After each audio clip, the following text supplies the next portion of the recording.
This video was brought to you by Markus Bil, Elbilmek, ABRP, Stormberg, Kempower and Bilkomponenter. Yo, what's up? Today I'm gonna review microphones. Yeah, this is a bit unusual. If you're new to my channel, welcome to my channel. I normally review cars like the one we're sitting in right now. But today I'm gonna make a special episode about microphones because microphone has caught my attention recently because I had to change system. I went from Røde Wireless Go to another Rode, and then also I went for the DJI. And I will tell you guys the differences between the DJI and the Rode. This is one of the carrying case. The way for the Rode, you see, like this. The microphone I'm using right now, you see them here. I chose to use this setup. There is also a lavalier system for the Rode. And then the DJI, yeah, we have these really small and compact units and some adapters here, so really slick.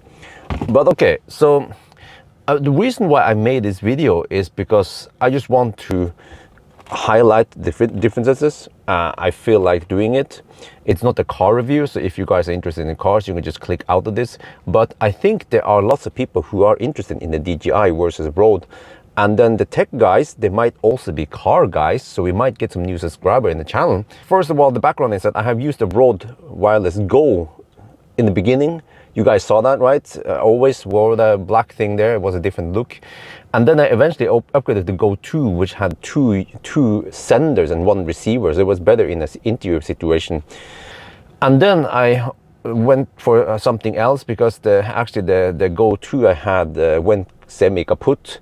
And then I got it repaired, and while I got it repaired, I figured that, okay, there has been some development in the systems, and they have lots of pros, you know, versus the old Go 2. So that's why I wanted to upgrade. And in the beginning, I went for the DJI because I watched some reviews of the DJI. It looks really promising. It looks slick. It looks really nice in many ways. And the reviewers, they were praising the DJI. And I was convinced DJI is the best for me, at least. Rode is like too big and bulky. And yeah, I'll come back to the pros and cons of each. Well, it turns out that I was wrong. Yeah, you cannot always trust the reviews. You have to actually get first-hand experience with both systems. I guess this also works with cars. You can watch someone praise an EV you want to buy, but by the end of the day, you have to go and test the car, probably try to borrow it for a couple of days if you can. And then you will experience if it is as you want it or not. So now let's first talk about the DJI Mic 2. You know, it has a small transmitter with I love this system, man. It's so slick. And the problem is that it says DJI there. Maybe if I want to do it like Casey Neistat, I would just take a black pen and then, yeah, so you don't see it. But I like the whole system that it has a magnet here. You can just there, and you click it there, and you can put it. You guys know that, right? You can place it somewhere else. Also, when you turn it on and off, there is vibration. The receiver has a screen with dials for direct settings, so you don't have to use a computer to change settings, unlike the Rode. And also, I like that the receiver has a screen behind. I use this camera, by the way, camcorder. It's a Canon HFG 60.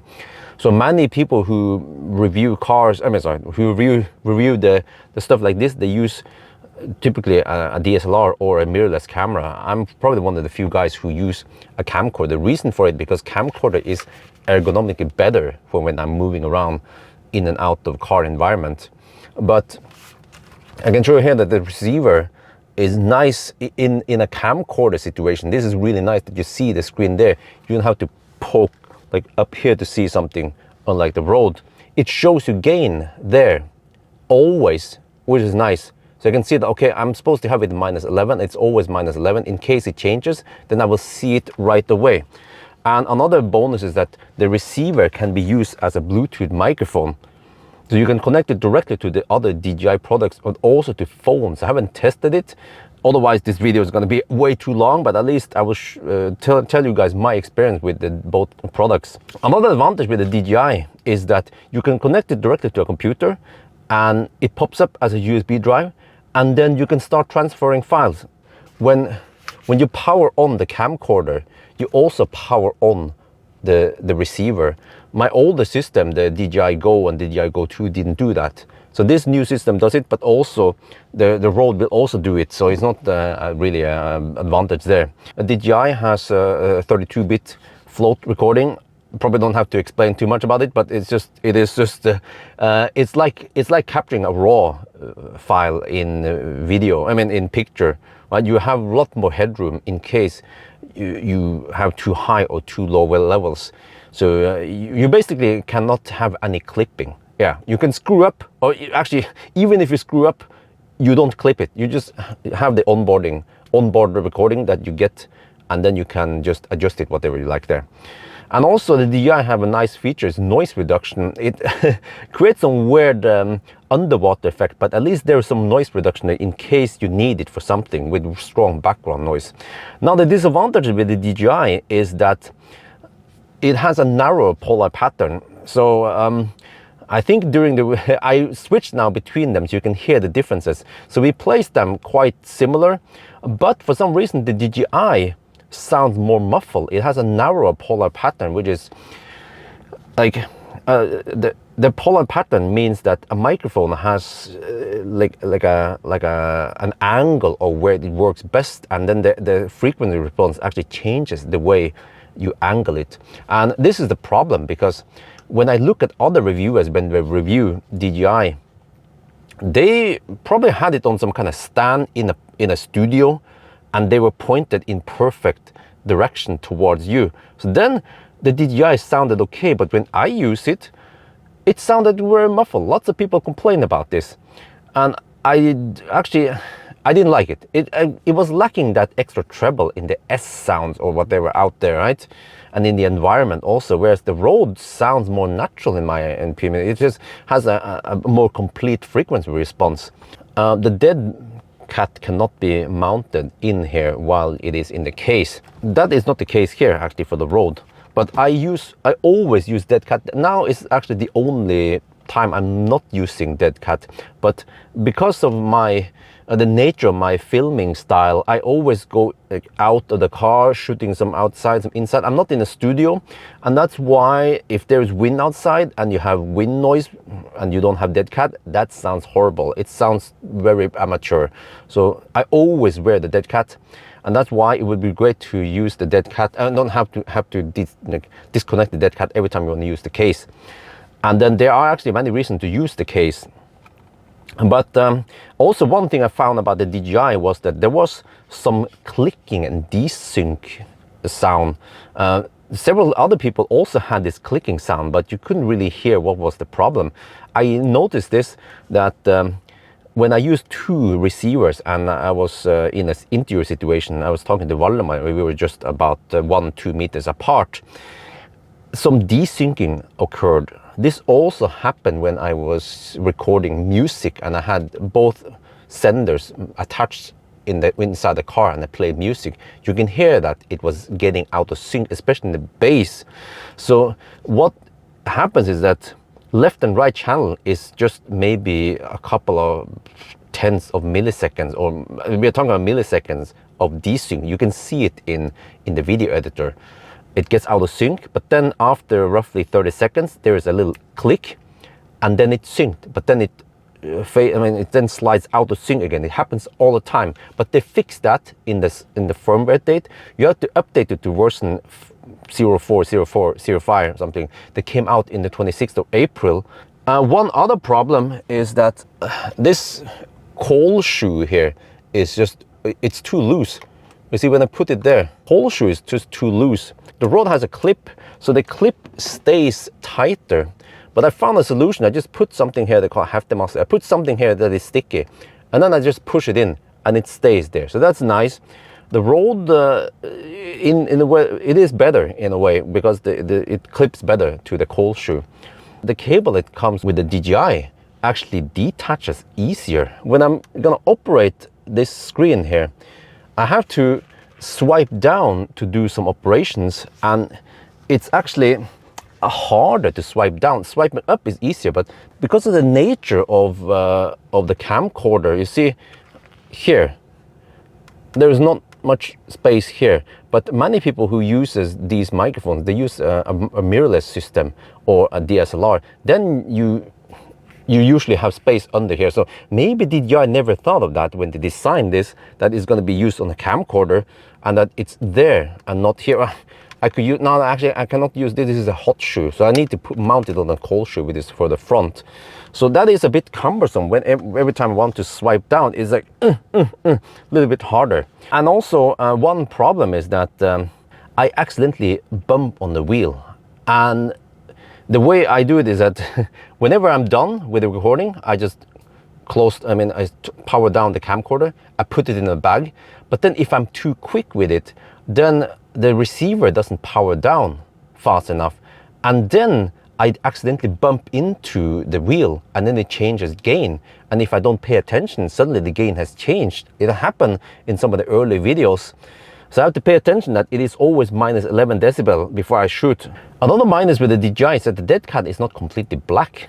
The dead cat on the road is black, and as long as you have something, it depends what you're wearing, then it better blends in. So the multicolor stuff like that kind of steals the attention away when you want to focus on the eyes rather than the stuff you have attached here. Also, when it comes to the magnet clip, the magnet did fell off once. I was doing some, I think I was unloading some banana boxes or something, and then the magnet detached. So it's not foolproof, it can detach, especially if you're doing something a little bit physical stuff. So you see, stuff like this I never noticed when some guy in a studio was talking about this, because he was just sitting there doing nothing. But when you actually do stuff will work, then maybe one system is not optimal. But that would also be the case for the Rode.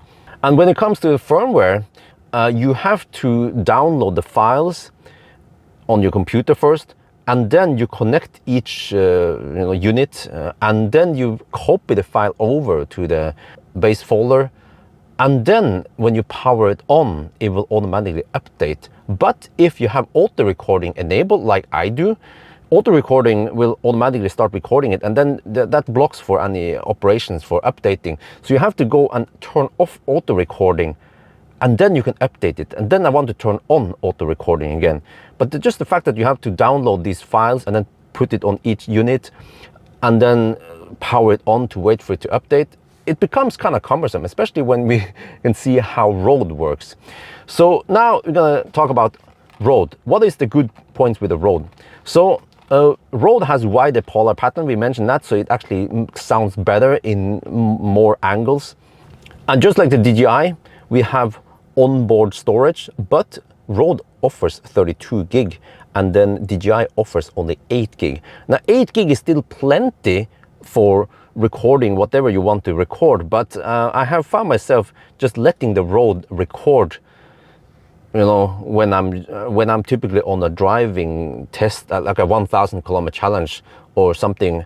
I would just let it stay on and record, because there might be there might be some times when stuff happens, like almost like a near hit accident, whatever, right? And then I at least record it at high quality here, and I can then use the live stream. If I just happen to live stream, I can use the live stream video, which is kind of low quality, but at least I have high quality recording here. So it's very convenient also to just keep it running, and then when I just take up the camera, I power it on, then I don't have to do all that stuff like I had to do before, which is to power on this, power on the camera, record, power off the camera, press and hold here to power it off, you know? So it becomes quite smooth to just turn it on and off and record stuff. But also that's why it matters that we have 32 gig, because then I can record a long time until it overflows, and it will start overwriting some of the older recordings. And there are also times when I maybe notice afterwards, like I shoot a video of some test, and then after several days, okay, in between those days I shoot some other stuff, and then one day when I want to edit one of the videos I shot several days ago, I noticed that, oh wait, there is something wrong with the sound on that clip. Well, I can just go back here, and then there is a higher chance that there was a recording here that was not overwritten yet. So actually it matters that we have 32 gig versus just 8 gig. And just like the DJI, you also have this auto recording. As soon as you power on the receiver, you will also start recording it. And another nice feature is that the Rode, there's a button you can configure so that you click on it and you set the marker, and then you can find that position in the Rode Central. But also, if there is a dropout, you can also configure this. Everything is configurable. If you move out of range of the receiver, it will set automatically a dropout marker there, so you can find it afterwards later, and then you can grab that clip from the sender and then use it instead of not having any sound there. So it's way easier to find whatever that had dropped out. And also, just like the DJI, you can also configure it so that as soon as you power on the camera, this receiver also starts up. I mean, once you've gotten using it, man, it is wonderful. And the Rode comes with lavalier mic in the whole set. And it sounds pretty good. You guys actually heard it lately. I've been trying to use it because I'm a little bit fed up of having that or whatever, that big sender here hooked on it. So I just have this hooked on in a more discreet way, and it seems to work great. And also, so they have also this locking screw here on the Rode. DJI doesn't offer it. They have something kind of similar, but it's not really the same. So at least Rode has a Pro there that you can have the locking screw on it so that you don't accidentally pull out the cable. But then, unlike the DJI, in the DJI, if you want to do the settings, you have to do it on the screen only. You cannot connect it to the computer or an app to change setting. But in Rode, you can connect to the Rode Central to do all the settings in there. But you then need to have a computer. But I found out that you also have an app. So you can have an app on the phone. You connect it there and you can do all the settings there. All you need is a USB-C cable, which you have with you anywhere. So that means that, okay, on the screen of the Rode, you cannot do that many settings, but you can do the most used basic settings there. And if you need to change further, you can go into the phone while you're on site. So that means that the advantage with DJI that I thought it had wasn't really an advantage. And the disadvantage with Rode, well, you always bring your phone anyway, and hopefully you have a USB-C cable with you. So then it shouldn't be a problem. And I also like the flexible cable that comes with the Rode mic. It seems to work better overall than the more stiff cable that I get in the DJI. And it is harder to accidentally change gain in Rode. You can also by accident press the button, but at least the way I use it, it's harder to accidentally press it. Maybe because I use a camcorder. And if you want to copy the files via the Explorer, you can actually do that also. But you have to have the Rode Central installed and the program needs to be running. And then as soon as you connect it to your computer, it will pop up as a USB drive. Otherwise, it doesn't pop up. And some people might think that the Rode Central is a bit cumbersome if you want to bulk copy a bunch of files. Yeah, that might be the case, but at least for my use case, I don't usually bulk copy a bunch of files. I'm usually looking for a specific time when something occurred, was a clipping or bad recording on camera. So I'm just trying to fine tune to find a given time slot, and you can see even the time code there, time of the day when it happened. And also when you found it, you can just select, typically that would be a long segment, a half an hour or an hour I recorded, right? Because that's the way I do it. And then I can just select as part of it and then export it. And you can also convert it to different formats, and it will also automatically normalize it for you. And one very nice feature of the Rode case is that once you connect the whole case to the computer, you can access all three devices. And that cannot be done with the DJI case. When you try to connect it, it's only for charging. You cannot connect it and then access all three. No. You have to connect one at a time only. And the dead cat can actually stay on when you put it on the case. Very nice, but when you have the 3.5mm plug in there, then you cannot put it in the case. And updating here is way easier than the DJI, because all you need to do, well, it's recommended to just plug it in here to the computer, and then you put all the devices in here, and then it will update everything via Rode Central. And a nice upgrade in the Go Pro versus the Go 2 or Go 1 is that when you're charging it, you see a larger, well, a big arc of how far you've charged, and it charges faster than the Go and the Go 2. And just like DJI, you also have a magnet clip for the transmitter, but you have to hook on an extra clip to be able to use the magnet clip. And now to the disadvantages with the Rode. So I don't like the big ass in the middle here. What's up with that? And also it's glossy, so you see, depending on where the light shines, then you get this glossy. I don't know, I don't like it. And there's no touchscreen on the receiver, so it's a bit hard to press those buttons just to do some basic settings. But maybe that's a good thing, because you don't want to accidentally bump into too much of that. And when you press to power on or power off, there is no vibration here, unlike the DJI. So it becomes a little bit harder to notice if it's on or off. And the 3.5mm cable that comes with the Rode is red and a bit too flashy. I prefer this. I don't remember where I got this from, but it's black and it blends way better with the rest of the camera equipment. Another minus is that the receiver does not show output gain on the main screen. You have to press one of the buttons to see what the gain is, just to check that you haven't accidentally changed it. And the clip for the lav mic is not that great. It is kind of loose, so you see I had to glue it on, then it works. And when you compare the charging cases, man, the DJI wins hands down. It's made of quite solid metal and some plastic here and there, but it just looks so slick and premium.